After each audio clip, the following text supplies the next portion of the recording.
Hey everyone. In this second part of the videos for this week, I'm going to move to multivariate regression. So we're going to talk about the case or deriving OLS in the case where we have more than one independent variable. And in this, in order to kind of derive the estimator for this case, we now move to specifying OLS in matrix form.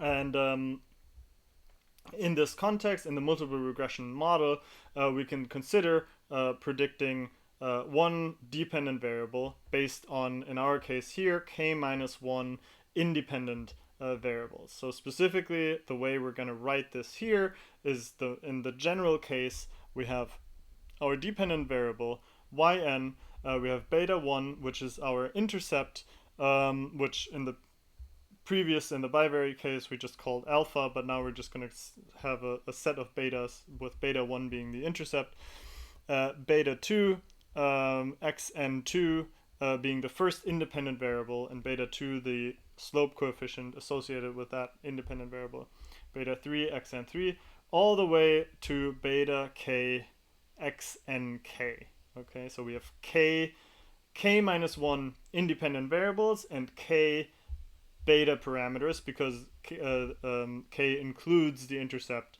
beta 1. Okay, and again we have epsilon n, our error term, right? So this is now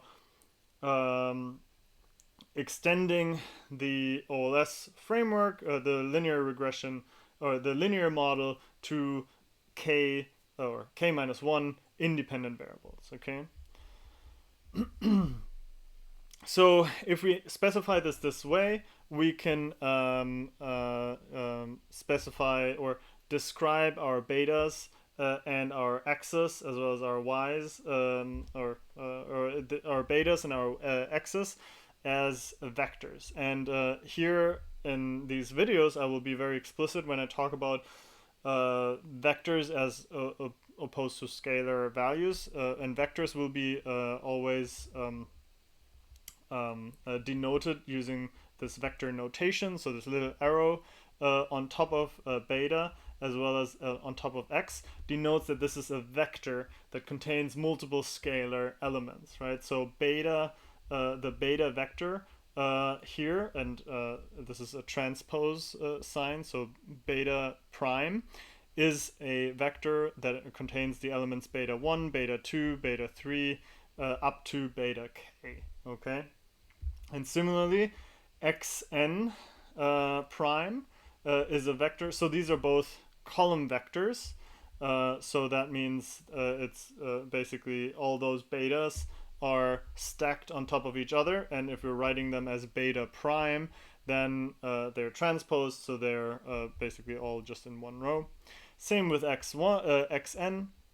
So for each, note that this xn has a subscript n.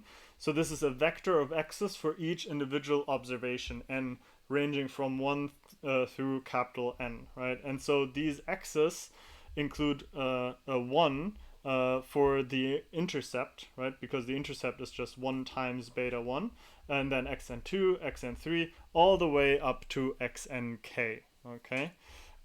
So if we set this up where beta, the beta vector, and the xn vector describe, basically combine these elements for each, in x for each observation, and beta for all the parameters, then we can write the linear model that we have up here in vector form as follows: yn, so still a subscript n for each individual observation n, is equal to the beta vector transpose. So this is now a 1 by k, or you can think of this as a row vector with one row and k, or as a matrix with one row and k columns, so to speak, and a x vector which is k by 1. So this is again a column vector, right? So of course, if we kind of follow our rules of matrix multiplication, remember that you can consider a matrix, a vector as, or a row vector as a matrix that has one row and multiple columns, and a column vector as a matrix that has one column and multiple rows. And if we follow our rules of matrix multiplication, and again, please check out the math refresher videos on the basic rules of matrix multiplication. 1 by k times k by 1 is conformable for multiplication, and the result will be a 1 by 1 scalar, right? So beta prime times x will be equal to a scalar, and the value of that scalar will be just beta 1 times 1 plus beta 2 times xn2 plus beta 3 times xn3, and so on up to beta k times xnk. So you can already see that this is just the more concise way of describing the linear model that we have up here in what we call vector form. We can, rather than specifying beta and axis, or the axis, and in fact I should have, there's a little error here that I will fix as well when I upload the slides. This xn, this x vector here should of course have a subscript for each individual observation n, right? Because ultimately we're still looking at, basically we have a formula for each individual observation yn, right?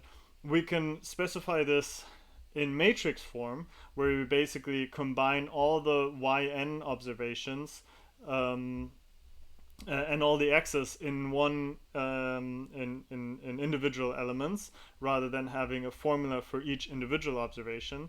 And now this is the OLS, or the linear model in matrix form, where we have now y as a vector that is n by 1. So this is again a column vector with n elements. So all the observations that are in our data frame are basically just stacked on top of each other, and this is a vector of the length of the number of observations with all the individual outcome values. And then we have x, which is now a matrix that has dimensions n by k. So it has the number of rows is equal to the number of observations, and k is the number of independent variables plus 1 for the intercept, okay? And then we have again our beta vector, which is k by 1, which is again a column vector. And we have our error term, which is now also a vector, n by 1. So we have n individual error terms that are combined in a vector, right? So this is the most concise kind of specification of the linear model, where we have y, the outcome variable, as a vector, x as a matrix that has the number of observations as rows and the number of variables plus 1 as columns, and then beta as a vector as well, okay?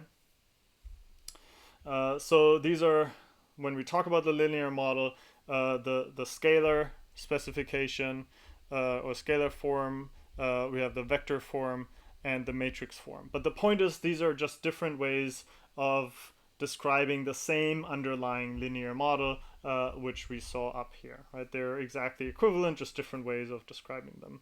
And we'll use the vector form and the matrix form to kind of show properties and derive the OLS estimator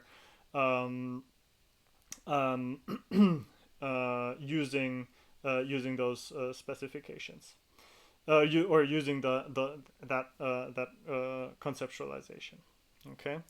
And so maybe I'll just take a quick break here, and in the next video I'm going to start deriving the OLS estimator using the vector form.